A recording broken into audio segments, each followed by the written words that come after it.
Hi, I'm Lori Bassett with the Greenwood Genetic Center. Today we're going to spend a few moments talking with Dr. Walter Kaufmann, the Director of the Center for Translational Research here at the Greenwood Genetic Center. Dr. Kaufmann has recently edited a new book on Rett Syndrome, which is part of the Clinics and Developmental Medicine Series from MacKeith Press. And thank you for joining us this morning to talk about your new book.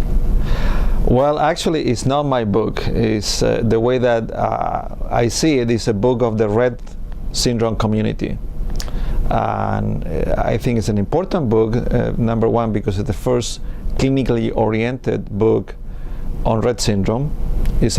From that point of view, it's a practical book, and it's a multi-author book in which many members of the Rett syndrome community have contributed chapters.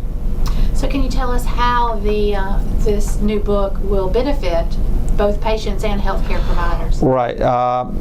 The Rett syndrome field has reached a level of maturity that needs specific sources of information.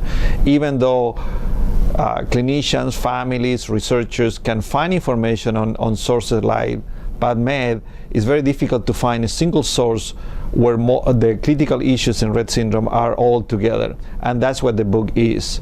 This book tries to identify the most pressing and important challenges that both families and clinicians face in managing girls and women with Rett syndrome, and provide an overview of them, the state of the art as of 2017. But we also think that the book will be important for researchers who are not in direct contact with patients with Rett syndrome, but are working on understanding the disease or developing new treatment, so it will give them some overview of what are, again, the most important issues that we face clinically. So what are some of those most important issues that are faced by the Rett syndrome community? Those that define the condition. There are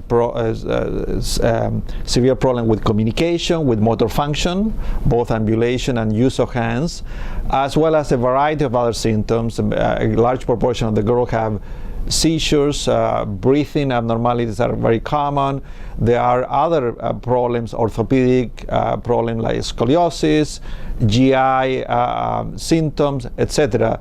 And all of those have been identified as in the books, and the chapters have been designed to cover these key topics, in some level of detail, and to provide sort of the basic information so clinician, researcher, whoever wants to read more about, they can go then to the most recent literature and expand on that.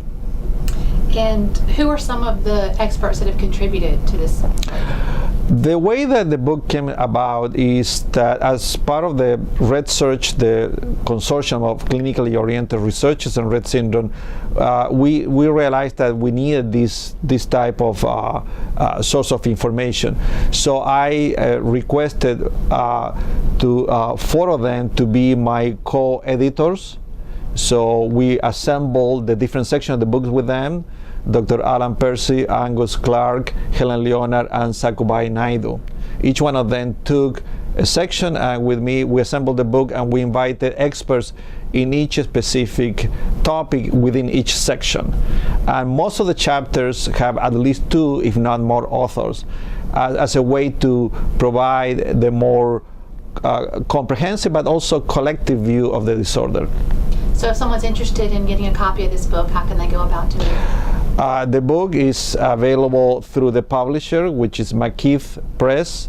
Many know MacKeith Press because it publishes a variety of books and journals on developmental disabilities, and as well as through the usual vendors on the internet like Amazon. Thank you very much.